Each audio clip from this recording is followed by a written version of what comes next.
Hello WhatsApp বন্ধুরা, তোমরা সবাই কেমন আছো? আশা করছি ভালোই আছো। This is Pintu, welcome to my channel and welcome to brand new blog.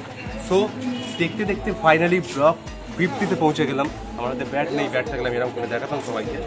তো জোকসা পার্ক এখন আমি চলে এসেছি, কোথায় চলে এসেছি?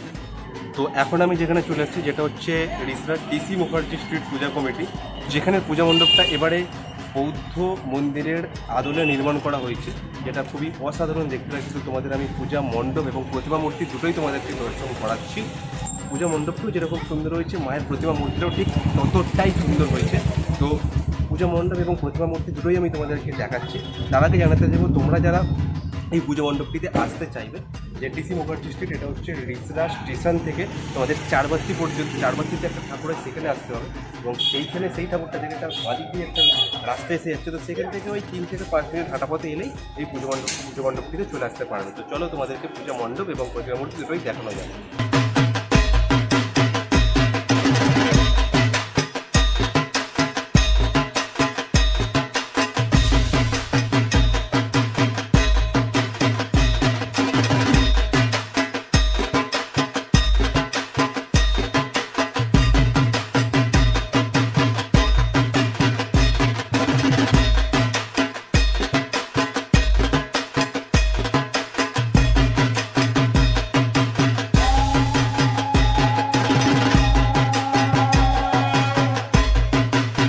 পূজা মণ্ডপটিতে প্রবেশ করার পর আমি যেটা দেখতে পাচ্ছি, এখানে যেহেতু একটা বৌদ্ধ মন্দিরের আদলে পূজা মণ্ডপটি নির্মাণ করা হয়েছে, তো যত দিকেই তাকাচ্ছি না কেন, সমস্ত দেখেই যে গৌতম বুদ্ধর যে নানা রকম রূপ এখানে তুলে ধরা হয়েছে, নানা রকম রূপের যে ছবি রয়েছে এবং সেইগুলোকেই তুলে ধরা হয়েছে সমস্ত ওই পূজা মণ্ডপটির ভিতরে।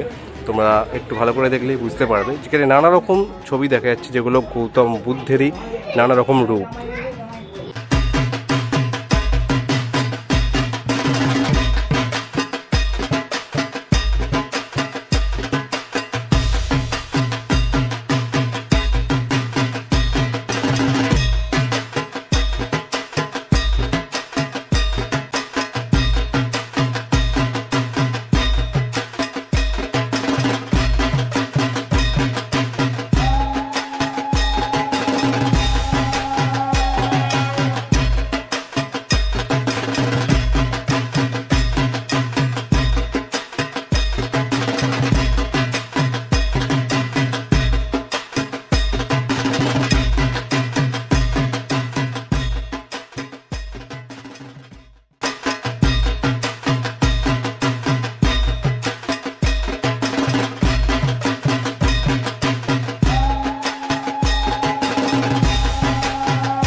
মায়ের প্রতিমা মূর্তির মুখটা যেটা দেখা যাচ্ছে, দেখো অপরূপ সুন্দর দেখতে লাগছে এবং তার উচ্চতাটাও এখানে অনেকটাই বড় রয়েছে অন্যান্য যে প্রতিমা মূর্তিগুলো দেখলাম তাদের থেকে, এবং যে মায়ের মুখটা যা অসাধারণ অপূর্ব দেখতে লাগছে, তো তোমরা দেখলেই সেটা বুঝতে পারবে। তো এই ভিডিওটা আপাতত এই পর্যন্তই থাকলো। ভিডিওটা যদি ভালো লেগে থাকে তাহলে অবশ্যই একটা লাইক করে দিও, কমেন্ট করে জানিও ভিডিওর কোন পার্টটা তোমাদের সব থেকে বেশি ভালো লাগলো, আর শেয়ার করতে ভুলো না। আর এটা জানিও অবশ্যই যে মায়ের প্রতিমা মূর্তি এবং পূজা মণ্ডপটিও কেমন লাগলো। চ্যানেলে নতুন হয়ে থাকলে অবশ্যই সাবস্ক্রাইব করে দিও, সাবস্ক্রাইবের পাশে যে বেল আইকনটা আছে সেটাও প্রেস করে দিও, যাতে ইন ফিউচার যখনই কোনো ভিডিও আপলোড করবো যাতে সবার আগে তোমার কাছে নোটিফিকেশনটা পৌঁছে যায়। দেখা হচ্ছে নেক্সট কোনো ভিডিওতে খুব তাড়াতাড়ি। সুস্থ থেকো, ভালো থেকো, tata, bye bye, love you all. যাত্রীহীন এই রাত্রিগুলোর বন্ধু হবে কে? শীতের বোতাম আটকে নিয়ে সঙ্গী হবে কে?